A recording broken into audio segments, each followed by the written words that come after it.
Hello, everyone, and a very warm welcome to another lesson. In this lesson, we are going to do an Ielts speaking test. This test is going to be based on part 3, questions 21 to 30. Please note that the answers are in my pinned comment. Remember to write no more than 3 words for each answer. Are you ready to begin the test? Now, let's begin. I wish you all the best. Section 3. You will hear a conversation between a tutor and two students who are preparing for an English literature test. First, you have some time to look at questions 21 to 24.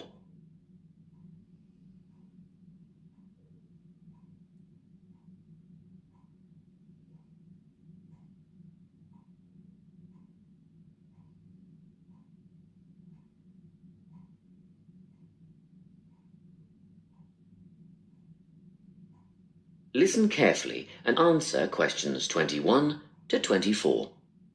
Hello, Lorna, Ian. Glad you could make it. You're the only two who put your names down for this literature tutorial, so let's get started, shall we? I want to run over some aspects of the novel The Secret Garden with you before the test next week. Be sure to take some notes and ask questions if you need to. Hey, Lorna, have you got a spare pen? Sure, here you are. Okay, so the story follows two key characters. You should refer to them as protagonists, who go by the names of Mary Lennox and Colin Craven. The story is set shortly after the turn of the 20th century, and the narrative tracks the development of the protagonists as they learn to overcome their own personal troubles together. That's quite a common storyline, isn't it? Yes, you're right, Lorna. So what can you tell me about the character of Mary? Well, in the beginning, she is an angry, rude child who was orphaned after a cholera outbreak and forced to leave India and move to the United Kingdom to her uncle's house in Yorkshire. That's right. And there she meets Colin, who spends his days in an isolated room, believing himself to be permanently crippled, with no hope of ever gaining the ability to walk. The two strike up a friendship, and gradually learn, by encouraging each other, that they can both become healthy, happy, and fulfilled in life. Will we need to remember a lot of these details for the exam? Just the basic outline. Examiners don't want to read a plot summary. They know what the book is about. Focus on narrative technique instead, such as point of view. What's that mean? It's all about how we see the story. This story, for example, is written from the perspective of what is called an omniscient narrator. Omniscient means all-knowing. So as readers, we get to see how all characters feel about things, what they like and don't like, and what their motivations are in story. Before you hear the rest of the conversation, you have some time to look at questions 25 to 30.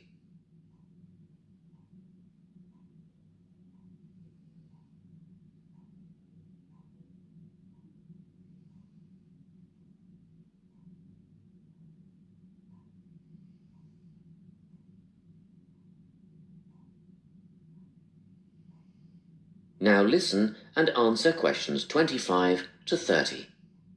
Won't it be hard to write a technical analysis?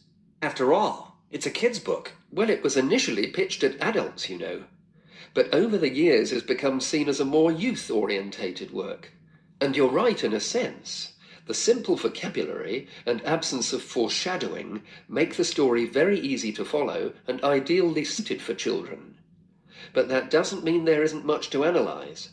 Look at the symbolism, for instance. Symbols are things, right? Material things like objects that stand for abstract ideas. Absolutely, yes. And the author uses many of them. There's the robin redbreast, for example, which symbolises the wise and gentle nature that Mary will soon adopt. Note that the robin is described as not at all like the birds in India. Roses are used as well, as a personal symbol for Mistress Craven. You see, they're always mentioned alongside her name, and Mistress Craven's portrait can also be interpreted as a symbol of her spirit. Are symbols just another name for motifs? No, motifs are a bit different.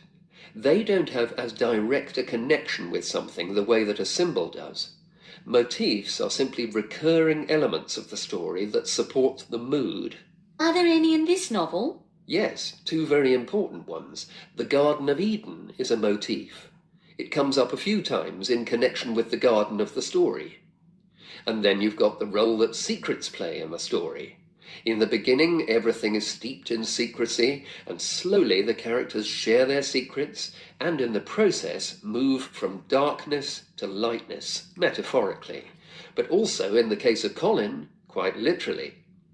His room in the beginning has the curtains drawn, and he appears at the end in the brightness of the garden. Anything else we need to know about? Yes. Nearly all novels explore universal concepts that everyone has experienced. Things like love, family, loneliness, friendship. These are called themes. The Secret Garden has a few themes that all center on the idea of connections. The novel explores, for example, the way that health can determine and be determined by our outlook on life. As Colin's health improves, so too do his perceptions of his strength and possibility. The author also examines the link between our environment and our physical and emotional prosperity. The dark, cramped rooms of the manor house stifle the development of our protagonists.